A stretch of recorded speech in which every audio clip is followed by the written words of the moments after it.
What's going on, everybody? It's your boy Super J, and today we're going to take a break from our Souls-like playthroughs to talk about a brand new trading card game that I've been testing.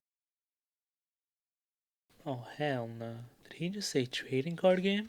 Hold on. Trust me, Super Gamers, you guys are going to love this.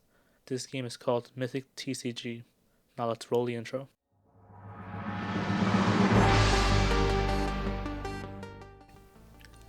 Okay, so first off, what is Mythic TCG?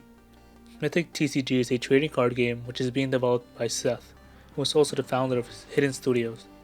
Mythic TCG draws inspiration from the SCP universe and is being used to help create the lore for the studio's main title, Myth's Story for Praxis, a game which I have previously featured on the channel.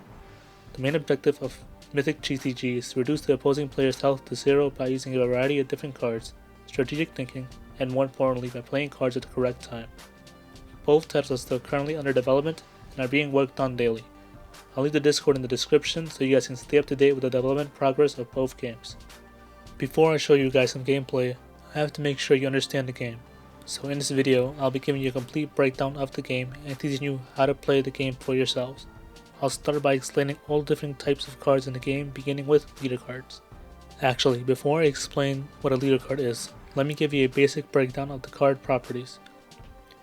The first property of a card is its name. Pretty straightforward, represents the name of the card, as you can see here. The second property of a card is its ability. The ability of a card represents the effect a card has and the requirements that need to be met to use the effect. The third property is its battle placement. The battle placement represents the zone in which the card can be played, such as the leader zone or support zone. I'll explain more about zones later in this video. The fourth property of a card is its threat level. The threat level represents the minimum threat level your leader needs to be in order to play that card. The fifth property of a card is its attribute. The attribute of a card represents the card's elements such as earth, dark, etc. The sixth property of a card is its faction. The faction represents the group a unit belongs to. If a card is not a unit, then instead it would represent the card type, such as the resource or support cards. The seventh property of a card is its rarity. It's pretty self-explanatory, but just in case you don't know, it represents how rare a card is. The eighth property of a card is the card type. The type property represents the species or archetype of a card, such as human, demon, etc. And last but not least, the ninth property of a card is its stat. The stats of a card depend on the card type. For example, leader cards have attack and life, while unit cards have attack and defense. Don't worry, I will explain all the different types of stats and their functions later in this video. Something to keep in mind is that not all cards have these 9 properties, and some may even have more. But regardless, it is important to remember what they are and what they represent, as it will make understanding the game way easier and could potentially lead to you winning or losing a match. As we move forward and learn about the different card types, I'll explain the specific properties each one has. Before we move on, I also want to show you guys that as the game has been developed, cards change and evolve. As you can see here, this is the first version of a standard unit card, but as the game has been developed, it has transformed into this, version 2, which you can see does not have all the sets that the previous version had, but has most of them. So as we move forward through the guide, I will be showing you both the first version and the second version of the different card types, and then you for yourselves can see how they changed and how the game continues to develop and grow every day. I'll be leaving this guide in the description for you guys to look at for yourselves, but I'm not sure yet. I'm not completely done, so I will let you guys know when I do post it up and where you guys can find it. Now that you've gotten a complete breakdown of basic card properties, let's move on to the different card types in the game, starting with leader cards. Well, when you look at that, guess who's in the card game? Yep, that's right, Super Gamers. I, Super J, am in the Mythic TCG game. In fact, all of our current leaders are based off people in the Hidden Studios community who have been supporting it before it even became a studio. Some of us didn't even support with money. Just by spending time in the community and showing our support, Seth has put us in the game and set our legacy in stone. Now that is a developer who cares about his community. Now let's start. Leader cards. Leader cards are one of, if not the most important cards in your deck. Its abilities and stats are crucial to determining the outcome of a match. Here are the properties of leader cards. A property that is unique to leader cards is that their stats property represents their attack/life.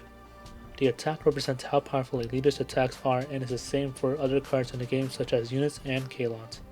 The part that is unique to leaders is their life stat. The life stat of a leader represents the amount of life points you have in a match. Both the attack stat and the life stat can vary depending on the leader card you use, so it is important to pick one that synergizes properly with both your main deck and your Kalon deck. It is important to note that leader cards are immune to abilities that could destroy or remove units from the field. One property that has recently been added to some leader cards is Source. Source is a form of mana/energy that leader cards can consume to use their ability. Previously, my leader card would need to be at least threat level 3 and require the ability of another blacklist unit to activate their own ability. However, now with the introduction of Source, the only requirement for my leader cards to use their ability is Source. As long as my leader card has enough Source they can consume it to use its effect. However, the use of Source for a leader's ability is limited to once per turn, so make sure to use it wisely. Source can also be consumed by other cards in your deck depending on their abilities. Some examples of non-leader cards that can consume Source are Eruba's King of Darkness, Flooded Zones, and Amun-Ra's Trickster.